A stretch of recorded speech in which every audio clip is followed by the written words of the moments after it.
حضور علیہ السلام نے فرمایا جب بندے کی موت کا وقت آتا ہے تو سرکار نے فرمایا اس کے پاس فرشتے آتے ہیں.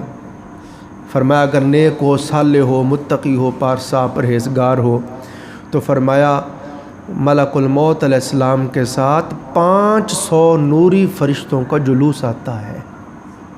بندہ مومن کو، بندہ ولی اللہ کو، خدا کے برگزیدہ محبوب بندے کو لے جانے کے لیے 500 نوری فرشتوں کا جلوس آتا ہے.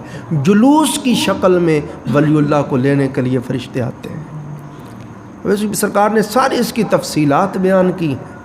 فرمایا ہر فرشتے کے ایک ایک ہاتھ میں ایک گلدستہ ہوتا ہے، ایک گلدستہ پھولوں کا.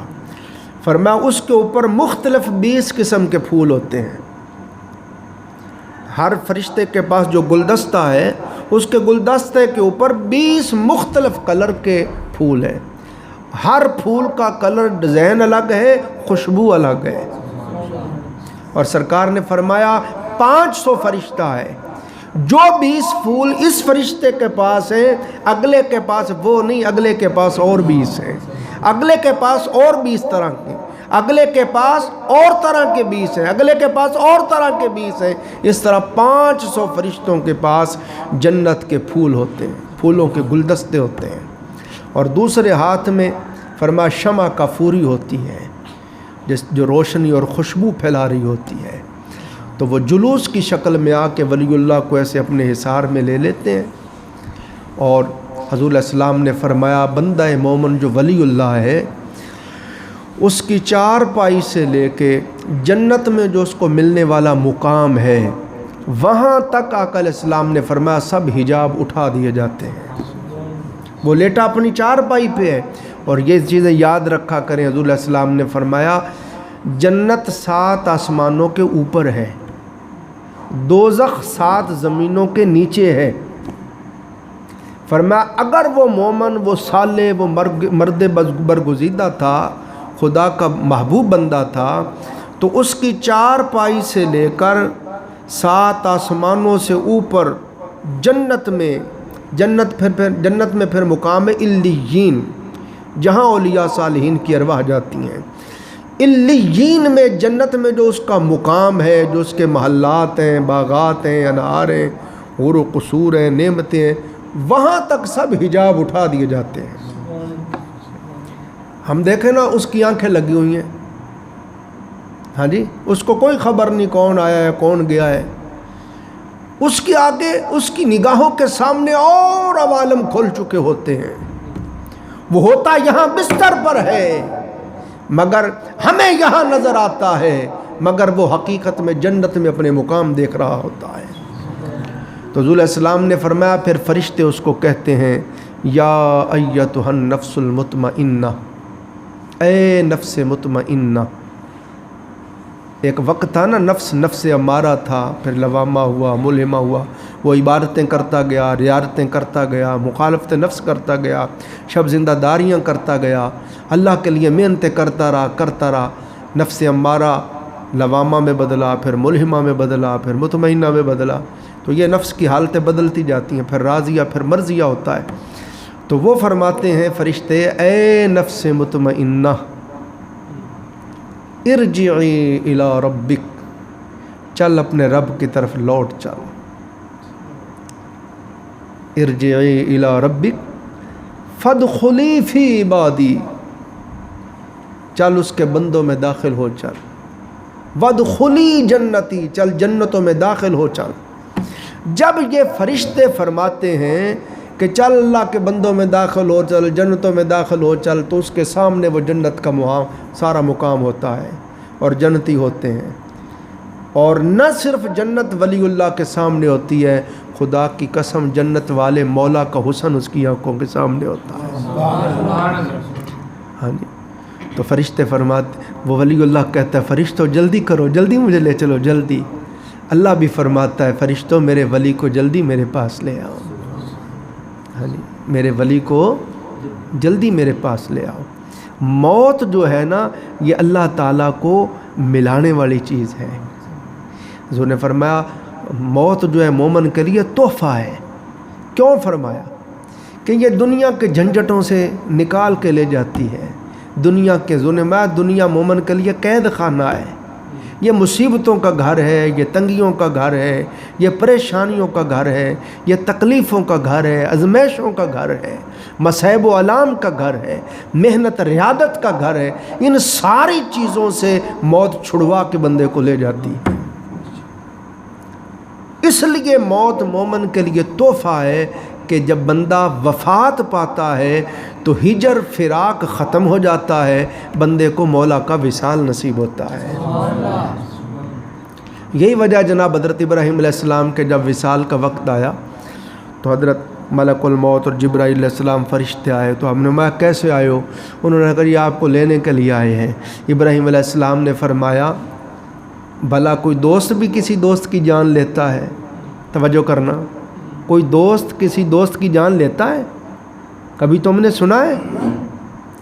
میں اپنے رب کا خلیل ہوں، گہرا دوست ہوں، میں خلیل الرحمن ہوں، کیسے ہو سکتا ہے میرا رب میری جان لے؟ فرشتے پھر اللہ کے حضور گئے، باری تعالیٰ تیرا خلیل ایسے کہتا ہے۔ اللہ پاک نے فرمایا فرشتوں میرے خلیل کو ہمارا سلام کہنا اور اس کو فرمانا کہ کوئی دوست بھی بھلا دوست کو ملنے سے انکار کرتا ہے، کوئی دوست بھی بھلا دوست کو ملنے سے انکار کرتا ہے۔ موت کا مطلب یہ ہے کہ آپ مولا سے مل جائیں گے۔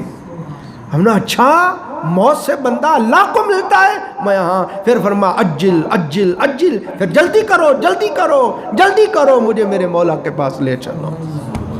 سمجھے بات؟ یہ ہے موت۔ تو سرکار نے فرمایا پھر جب اس کی پھر روح کو فرمایا اس طرح سے فرشتے پیار سے نکالتے ہیں۔ اب دیکھو نا، سامنے رب کا حسن ہو، یوسف علیہ السلام کا حسن سامنے ہو، چھریاں چل جائیں ہاتھ کٹ جائیں پتہ نہیں چلتا، اور سامنے رب کائنات کا خود مکھڑا ہو، خود اس کا حسن لازوال ہو، خود آنکھوں کے سامنے اس کا حسن بے مثال ہو، اور جان نکل جائے پتہ کیسے چل سکتا ہے؟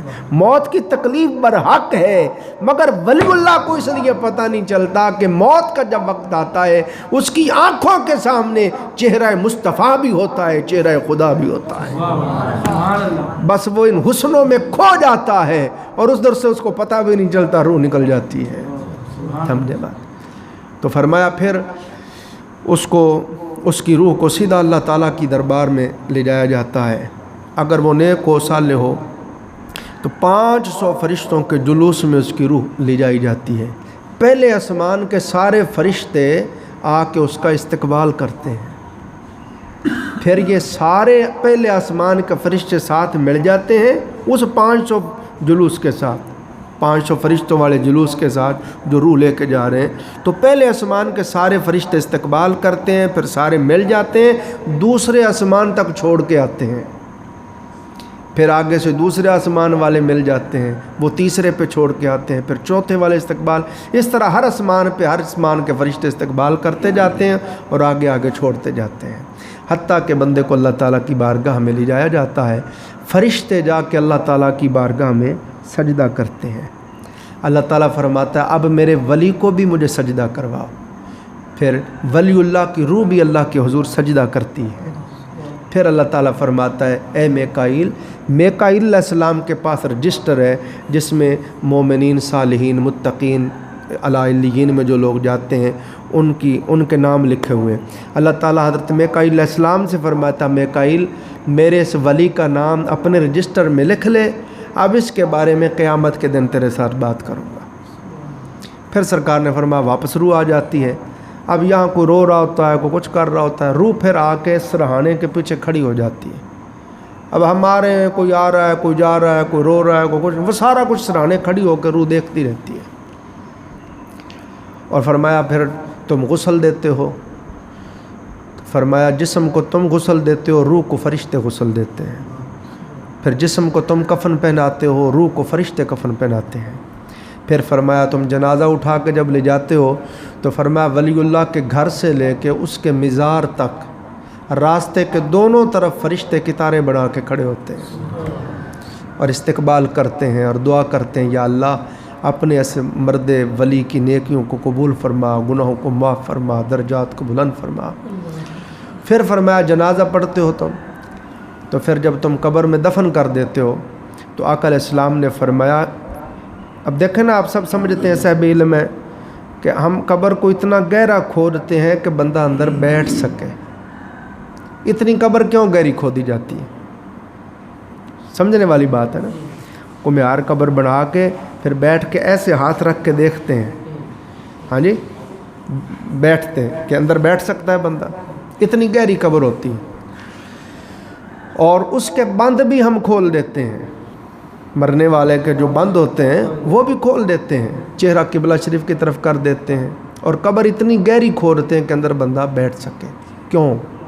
اس لیے کہ جب ہم دفن کر کے واپس لوٹتے ہیں، اتنی جلدی روح جسم میں واپس لوٹا دی جاتی ہے کہ حضور علیہ السلام نے فرمایا جانے والوں کے قدموں کی آواز بھی میت سنتی ہے۔ وہ کہتا ہو سب جا رہے ہیں، چھوڑ، قدموں کی آواز بھی سنتا ہے صاحب قبر جو ہے، اتنی جلدی روح لٹا دی جاتی ہے۔ پھر آقا علیہ السلام نے فرمایا زمین کو پھاڑتے ہوئے 2 فرشتے قبر کے اندر آ جاتے ہیں، زمین کے اندر سے۔ فرمایا ایک کا نام منکر ہے، ایک کا نام نکیر ہے، منکر نکیر۔ لمبے لمبے ان کے قد ہیں، کالا سیاہ ان کا رنگ ہے، نیلی ان کی آنکھیں ہیں، لمبے لمبے دانت ہیں، ڈرونی شکلیں ہیں۔ فرمایا وہ جب بولتے ہیں تو اس طرح گرجدار آواز ہے ان کی، جس طرح بادل گرجیں تو آواز خوفناک قسم کی آواز، دل دہلا دینے والی آواز، اور ان کی آنکھوں سے ایسے بجلیاں نکلتی ہیں جیسے آسمان پہ بجلیاں چمکے تو تمہیں نظر آتی ہیں۔ وہ پھر اٹھا کے بٹھا دیتے ہیں، روح لٹا دی گئی، اس کو اٹھا کے بٹھا دیتے ہیں۔ قبر اتنی گہری اس لیے کھودی جاتی ہے کہ بندہ بیٹھ سکے، کہ فرشتے اس کو اٹھا کے بٹھاتے ہیں، بٹھا کے پھر اس سے سوال کرتے ہیں مر ربوں کا، بتا تیرا رب کون ہے۔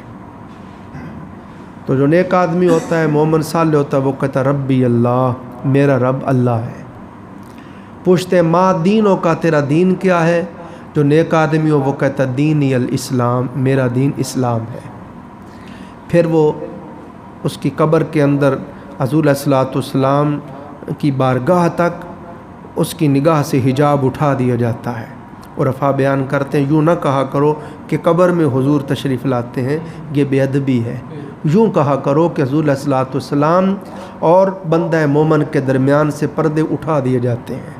یہ جہاں ہے اس کو حضور علیہ السلام کا جلوہ کرایا جاتا ہے، حضور علیہ السلام کے رخ زیبا کا اس کو نظارہ کروایا جاتا ہے۔